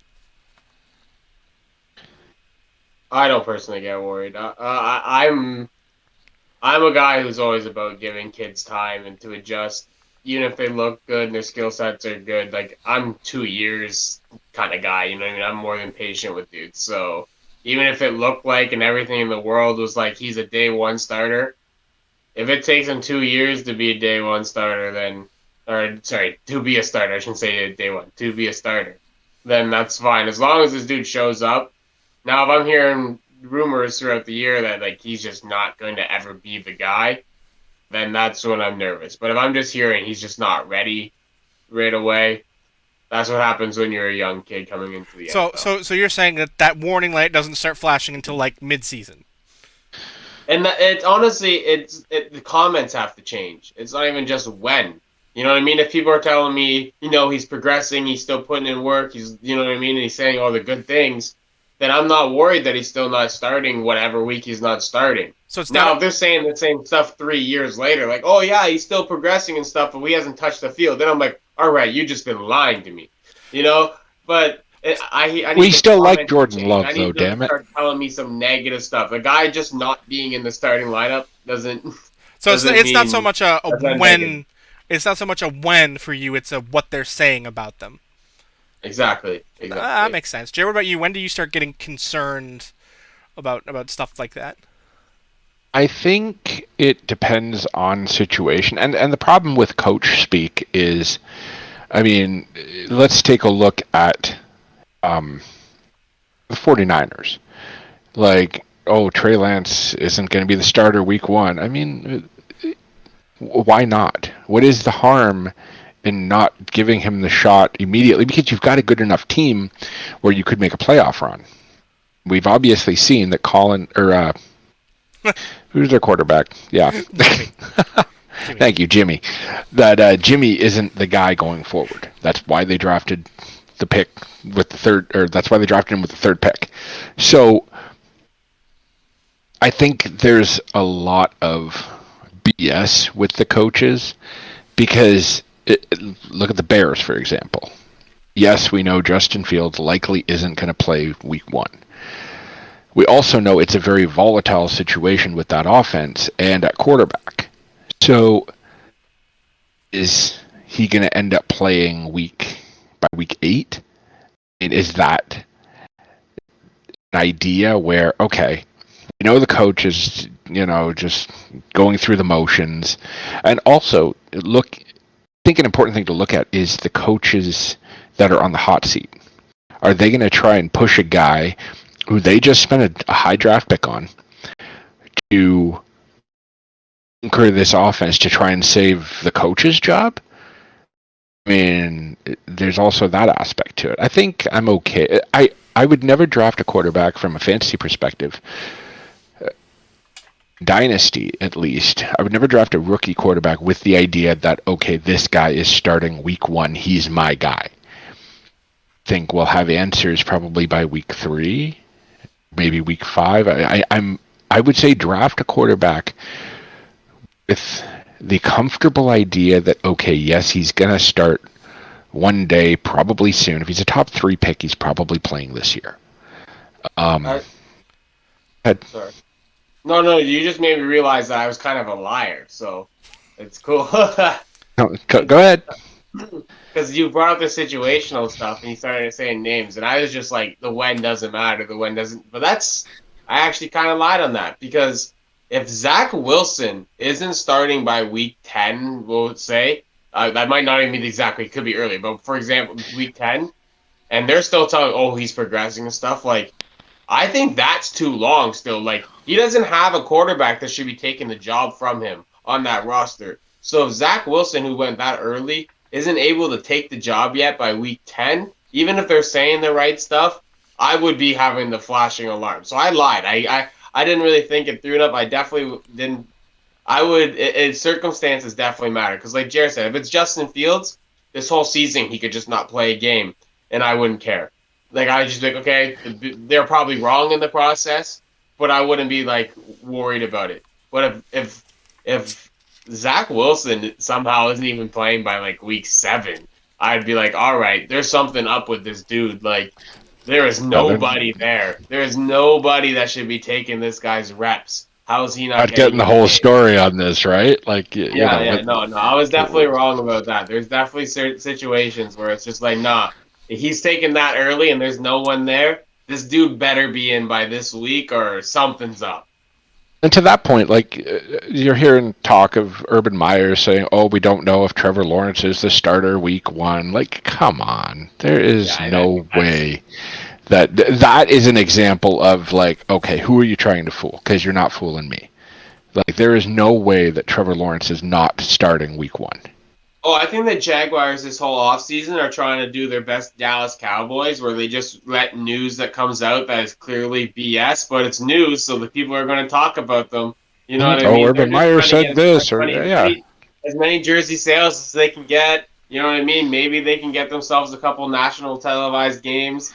You know, I think it's just all about them just getting to talk about them, because any talk that Trevor Lawrence isn't starting, unless, there's just, here's the thing. The only way, because there's no reports Trevor's doing bad in camp, so to go with these reports. So the only other way would mean Gardner Minshew is tearing it up, right? That would be the only thing. If that was true, Gardner Minshew's traded. That tape of him tearing it up will be released to teams interested in him, and he will be traded off the team because he's never going to be the starter. Like, no matter what happens here, Trevor Lawrence ship sailed. Is one guy. Agreed. Like, I mean, I'm going to send Urban Meyer some therapy bills because he's gaslighting me, and I don't like it. Right? I mean, I'll admit that the Jaguars were the crux of this question, specifically the Trevor Lawrence. We're here in week 1 of training camp, and all of a sudden there's a competition. Like, that's, like, is that worrisome? And obviously, we're all saying just take a breath. Coach speak is coach speak, and you need to read it effectively. There's a time and a place for coach speak, and when it starts happening in week 1 of training camp, you kind of raise the eyebrow like, what are you doing? We know better. But as training camp progresses, if week 3, Urban's still sitting around saying, I don't know that Trevor's the guy week 1. And I think as the ownership, you should be like, I don't know if Urban Meyer is the one. Yeah, exactly. It's all about the situation, right? Like, it's a question of why, then, is that relevant? Like, are you saying that I don't know that Trevor's the guy because you're trying to raise the market for Gardner and have somebody take him? Then, okay, that's not just acceptable. That's encouraged coach speak, from a management perspective. build up the interest in this other guy we're trying to move, and do that. Like it's all a situation. Like, what is the purpose of your coach speak, and when are you doing it? Because training. Even if that was the way he was going, like that doesn't make like you just say something like Gardner Minshew is a starting caliber quarterback in this league, but Trevor Lawrence is a generational talent, and we just can't pass up on playing. Like, there's better ways to boost Gardner Minshew's thing than trying to like make it look like you're number one Oh, I overall don't. I pick. don't disagree with you from a logic standpoint, but let's be real. In the social media era of football, That's true. headlines are what people see. And I if hear if you. suddenly in week 3 everybody's talking about Gardner's the guy and Trevor's this good, maybe we should try and get him. And it's just it's sort of it's the purpose of what's your end game as the coach and as management. Why are we Another saying way to look this? at it. It's just it's why are we saying, like, in training camp for me, I'm not concerned if it's somebody like that, because I think, Jerry, you said it specifically right as far as a quarterback goes. You're not drafting a quarterback to be your week 1 starter in fantasy. You're not. If you are, your team has been either completely rippled because you had a really old quarterback room and everybody retired on you at once and you're screwed. Okay, then maybe I could see doing that. And I mean, I'm a guy with a light quarterback room who's hoping that Justin Fields does get starts this year. So I can see it from both sides of that coin, but you're not drafting Trevor Lawrence to be your week 1 starter unless you're in a startup. Then I can see that being different. Like, if you're in a startup and you're drafting him as your guy because you think he's generational, then you might get worried. But Another interesting point, if I may. go ahead. Like, okay, so Urban Meyer is coming over from college, where he is used to, I say this in a positive way, but manipulating college kids to form to his ideal football team. He creates the culture in the football team, and that's what the players adhere to. He's in the NFL now dealing with grown men who are less likely to tolerate that culture. I mean, they left that culture. They Chip are Kelly. men who are in control of their own lives. They don't need this scholarship or any of that. And another aspect of what Urban Meyer might be doing is he's trying to kind of put a thumb on Trevor Lawrence.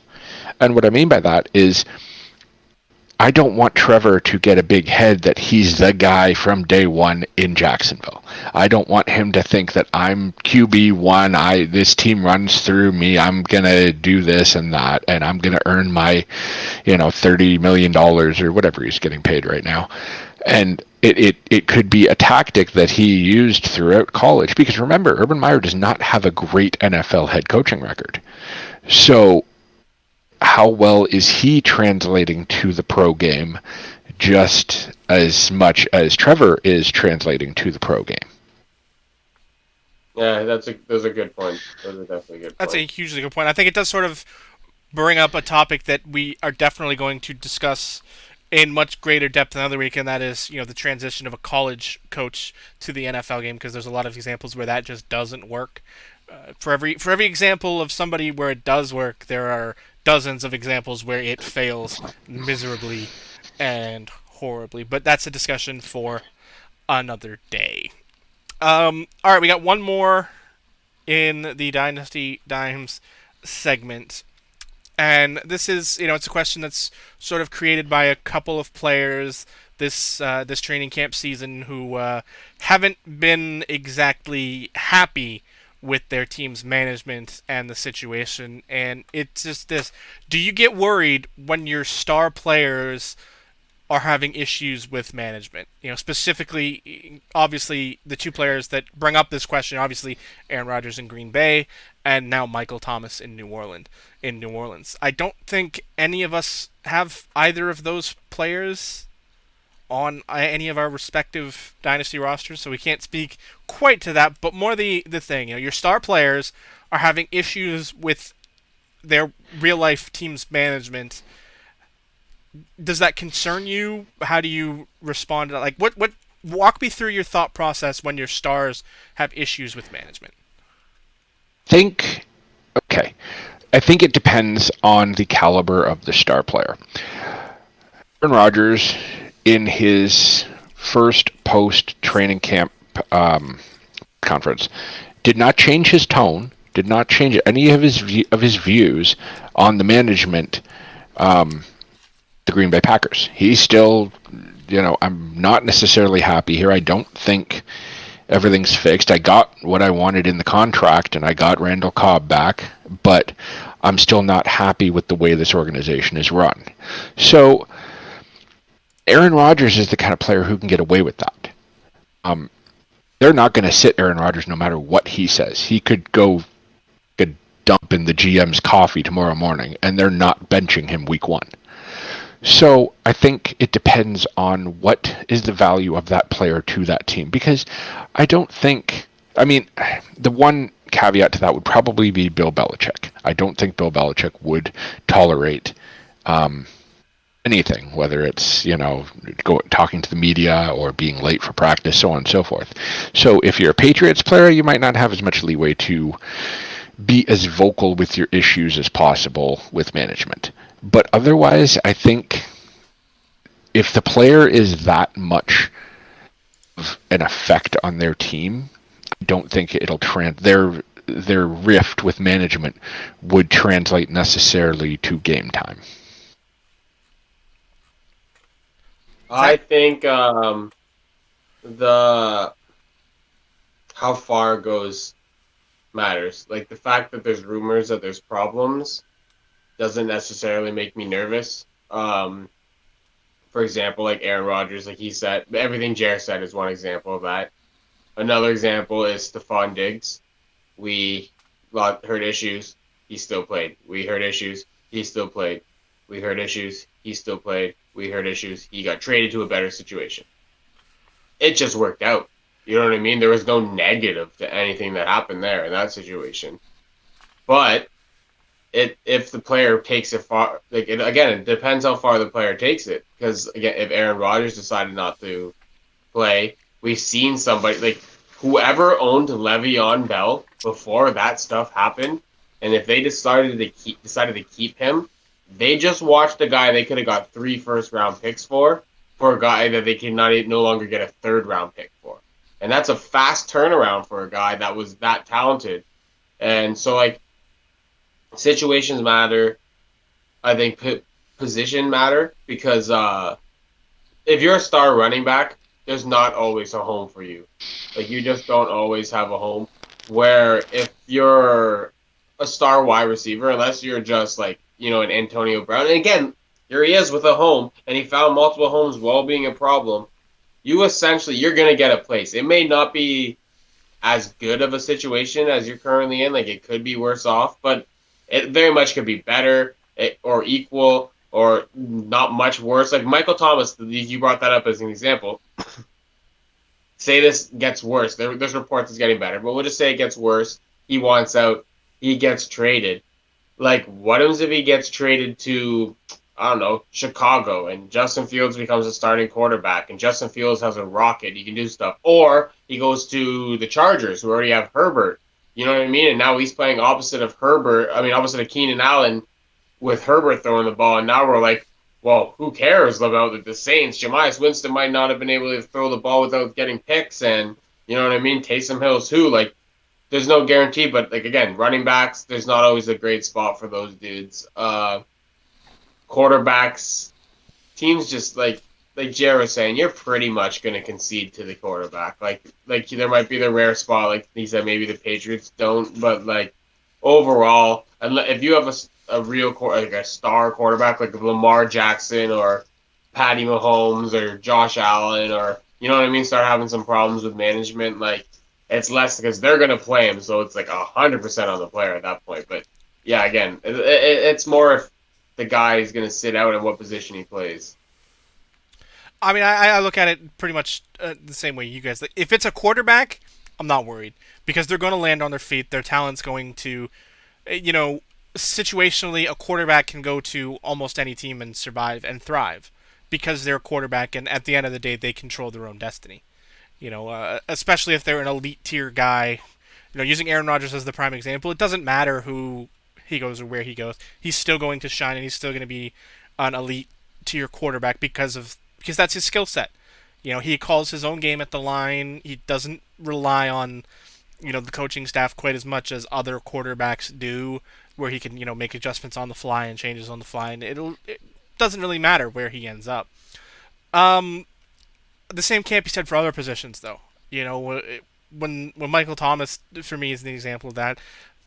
I don't start getting worried, but I start getting a little concerned, and I'll keep my eyes on it and focus on it a bit more, because you don't know where he's going to land.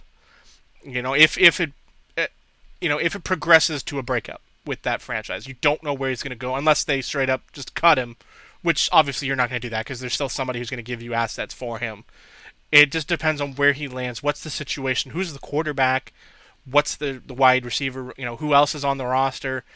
It gets a little more murky, with a wide receiver and in that situation. If it's a running back and they start having issues with management, then the big red flashing lights start going off. Because that one is... Running backs are a dime a dozen. Exactly. Essentially. That's the problem. If you are a star running back and you are a problem for your franchise, your career is in quicksand at that point, because you can be replaced so easily. And that's the thing.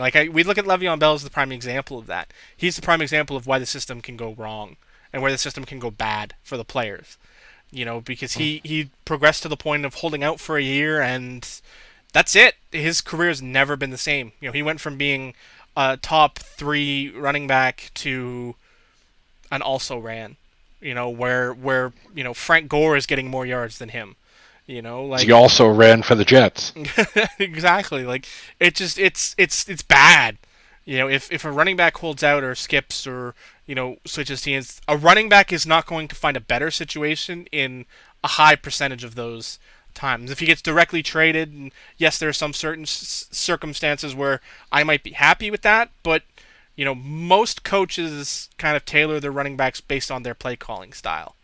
So unless you're moving to a coach you had previously, it's not who you thrived under. It's not a good move. It's a sideways move at best, or more likely a backwards pass that's going to lose you 10 to 15 yards and cost you points.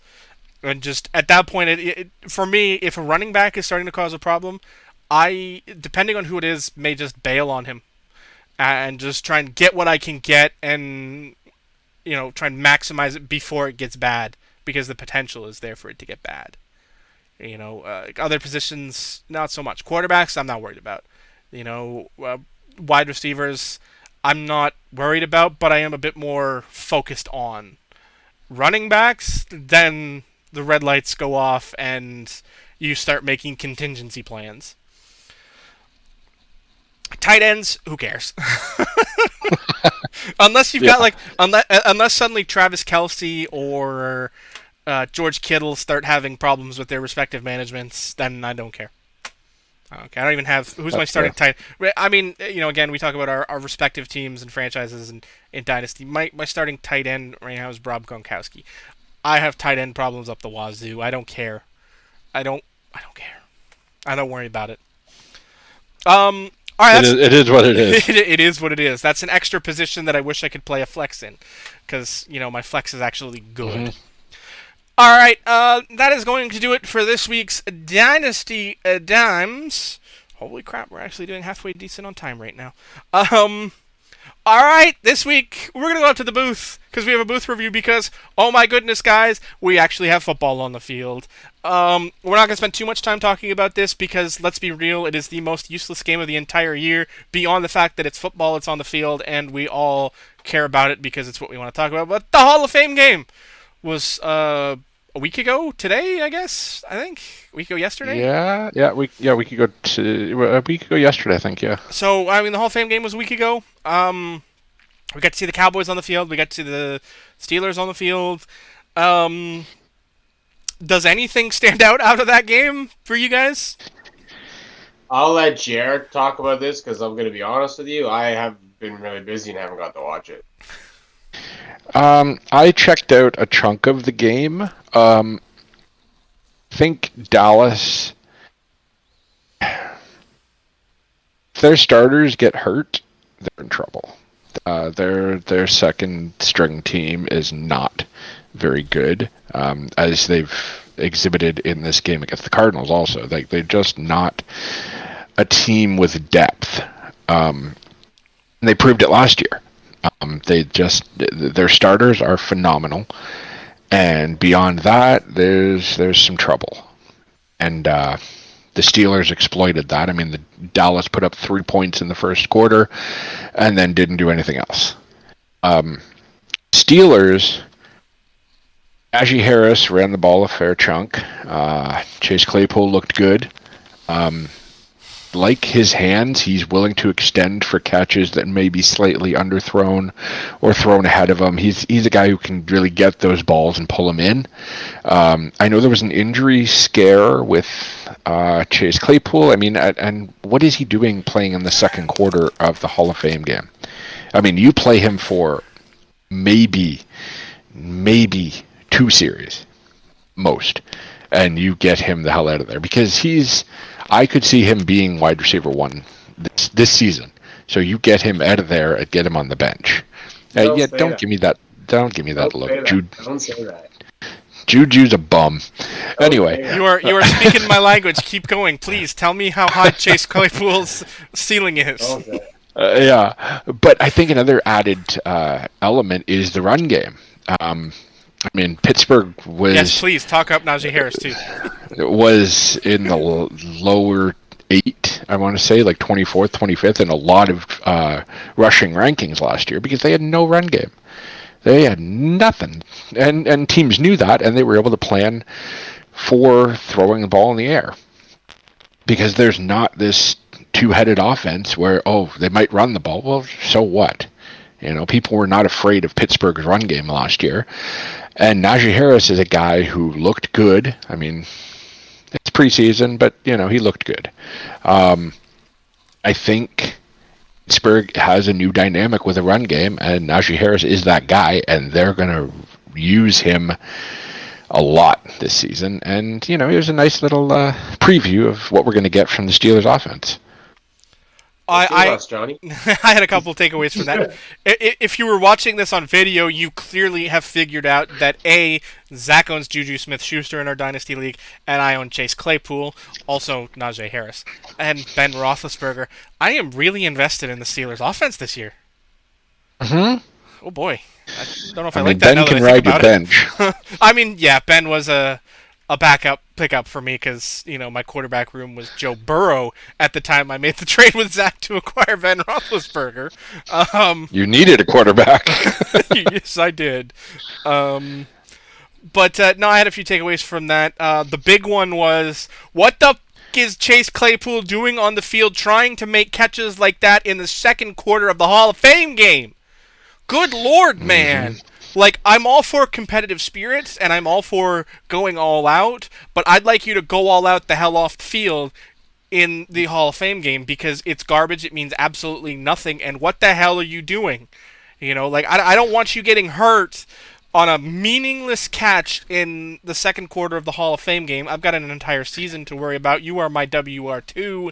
I need you healthy and playing as many snaps as you can and stealing Juju Smith-Schuster's job. Or not, if that is going to make your numbers better. Whatever situation maximizes Chase's numbers, I'm all for that. If that's Juju getting all the top coverage and Chase just eating on the other side, then hey, that's fine too. But no, I mean, Najee looks great. I liked seeing him out there against an NFL or in an NFL offense. I liked it. It kind of had flashes to Lev Bell in the way they played, and every time they tried to run him through the tackles, my heart stopped. I do not like that. Don't do that. Stop doing that, please. Your offensive line is not good enough. Stop trying to run through the tackles. Okay? Go out and then up, or throw me a sweep, or something. Get Najee out! Stop trying to run between the tackles. You're scaring the bejesus out of me, especially in the Hall of Fame game. Yes, they did. The third thing I took away from the Hall of Fame game, which is the thing I did not expect, is, oh my god, the field held up for the entire game. Oh, yeah. Yeah, they didn't even do the Hall of Fame game. Was it last year? Because of the field. Well, last year they canceled because of, obviously, pandemic, because they didn't have the There was field issues at one of these years. It was a couple years ago. I think 2 years ago, 2 or 3 years ago, anyway, where the field did not hold up because they had rain and it just didn't. It was not safe for them to have a purely meaningless game. It's an extra game that teams don't care for. I mean, how many Cowboys starters actually made the trip? I mean, Zeke was there. That's about it. Tony Pollard played a couple snaps, I I think. believe I said starters. Um, Oh, come on. He's in there enough. He's probably one of my top two handcuffs this year, okay? well, So okay, great. He's a handcuff, you but leave that Pollard out of still this. doesn't mean he's a starter. But no, I mean, like the Hall of Fame game is meaningless. It's an extra game that nobody cares about. Your starters aren't playing more than one or two snaps or drives at most, and a lot of the times they're not even making the trip because it means nothing to them. Um, but yeah, Fascinating statistic in the game was no penalties in the entire first quarter. that is very That's true.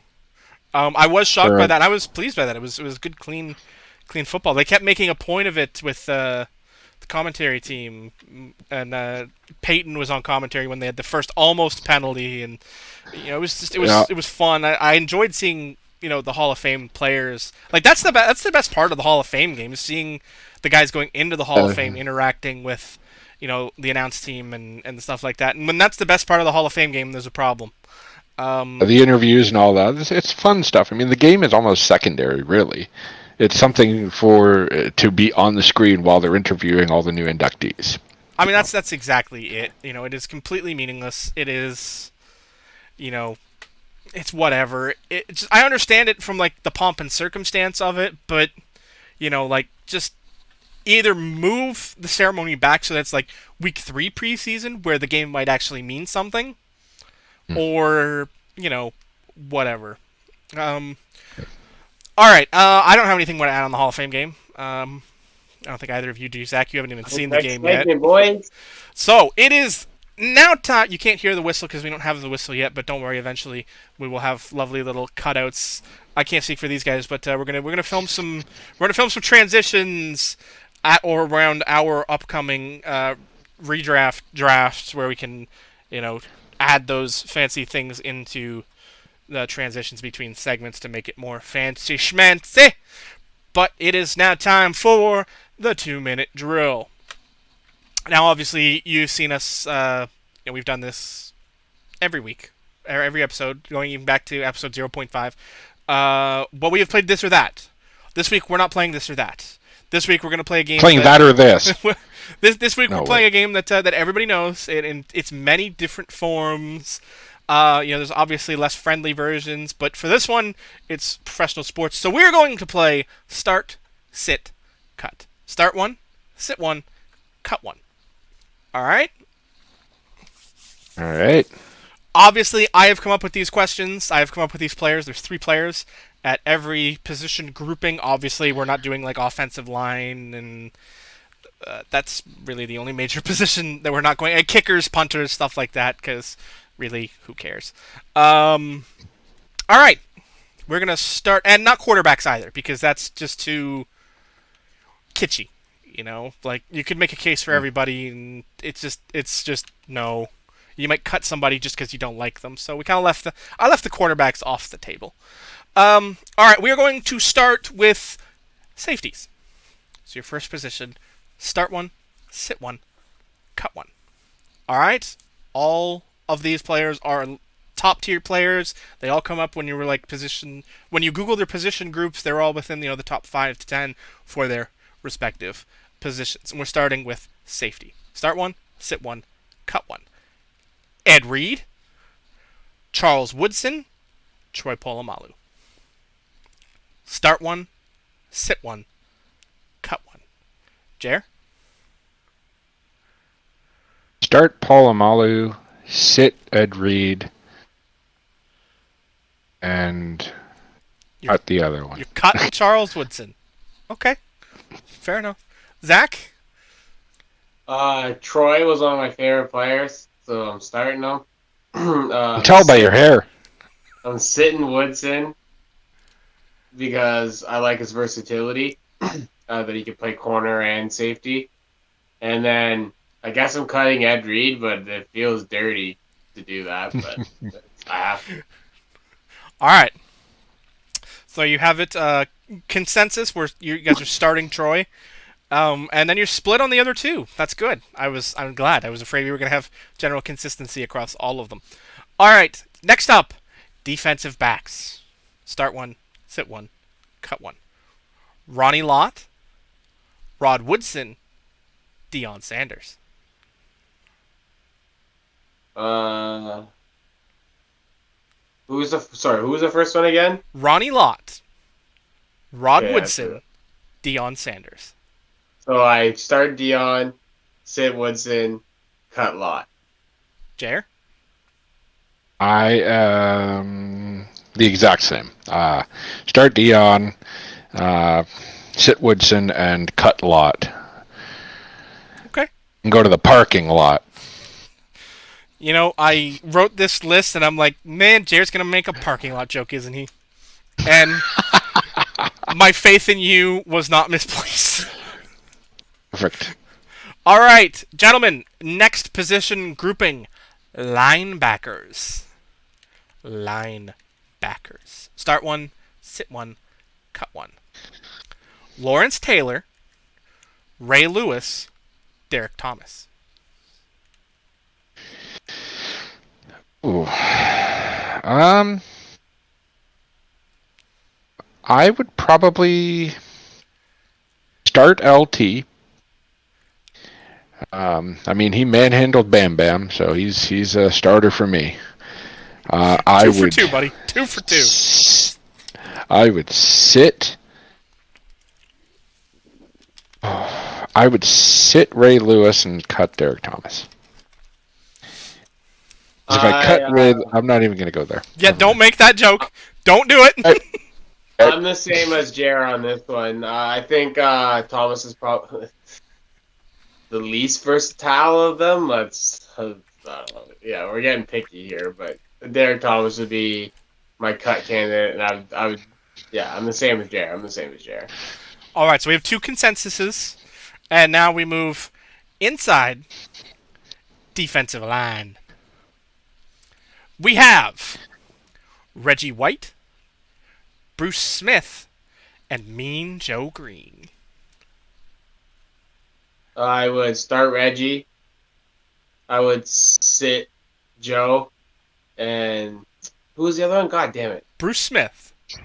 Yeah, I guess I'm cutting Bruce. God, this is why you just make it seem like I'm a dummy for cutting someone, but no matter who you say, you seem like you're a dummy. You're cutting the all-time sack leader? Yeah, I made my decision. I'm sticking by it, okay? All right, Jer?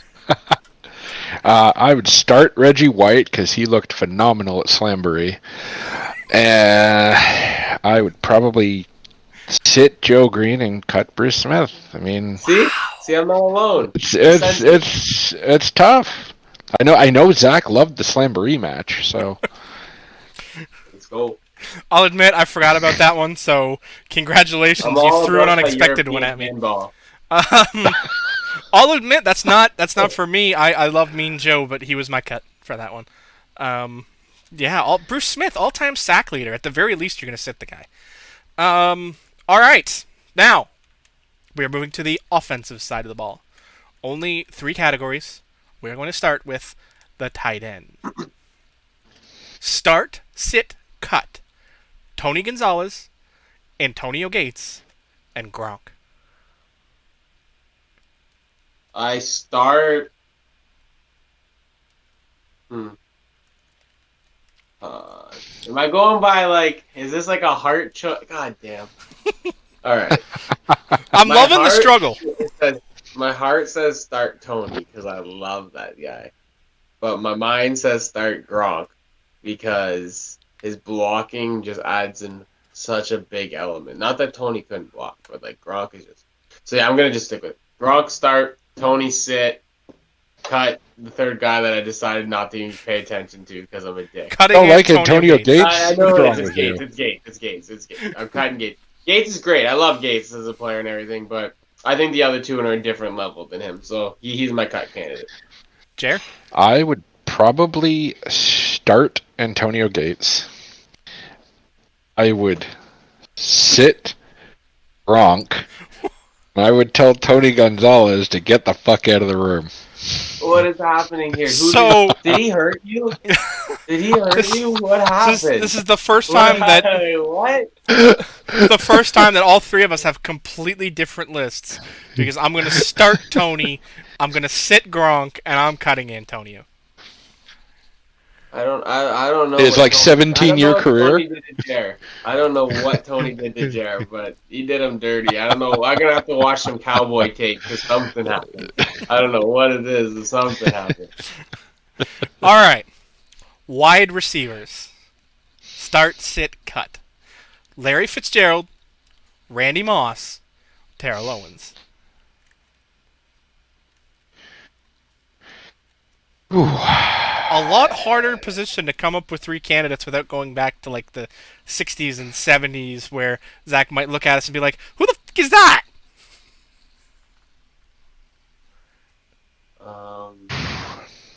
Larry Fitzgerald, Randy Moss, Terrell Owens. Man. While I think about this, I just got a text from my girlfriend who can hear me in the other room, and she's like, is that like Mary Kill? Yes, like, that is the football version of that. Oh, man. I don't like this one. This is my least favorite one so far. Yeah. And for the record, we were not given these ahead of time. They were told you were getting start, sit, cut, and I'm not telling you who it is. So we literally find out when he says them. They probably could have guessed that from my inability and not knowing the third person like multiple times, but it is good to clear it up. Okay. Start Moss, sit Terrell Owens, and cut Fitz. Zach? I mean, you gotta cut one, right? Starting Randy. I'm